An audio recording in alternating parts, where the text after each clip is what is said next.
बड़ी और अफसोसनाक खबर है ये वाराणसी से। आपको बता दें कि अन्नपूर्णा ग्रेन्योर अपार्टमेंट में शदीद आग की खबर है। अन्नपूर्णा ग्रेन्योर अपार्टमेंट में खौफनाक आग लग गई।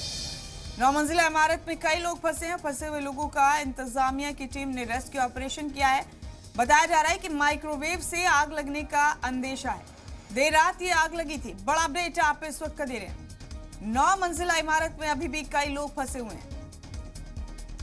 अन्नपूर्णा अपार्टमेंट में आग लग गई वाराणसी में। ये बड़ा अपडेट आपको उसी के हवाले से दे रहे हैं। अन्नपूर्णा ग्रेन्योर अपार्टमेंट में शदीद आग लग गई है। 9 मंजिला इमारत आग की जद में है। काफी लोग अब भी इस आग में फंसे हुए हैं। अन्नपूर्णा ग्रेन्योर अपार्टमेंट में खौफनाक आग लगी है। 9 मंजिला इमारत में कई लोग फंसे हैं। फंसे हुए लोगों का इंतजामिया की टीम रेस्क्यू ऑपरेशन कर रही है। माइक्रोवेव से आग लगने का अंदेशा है। देर रात ये आग लगी थी।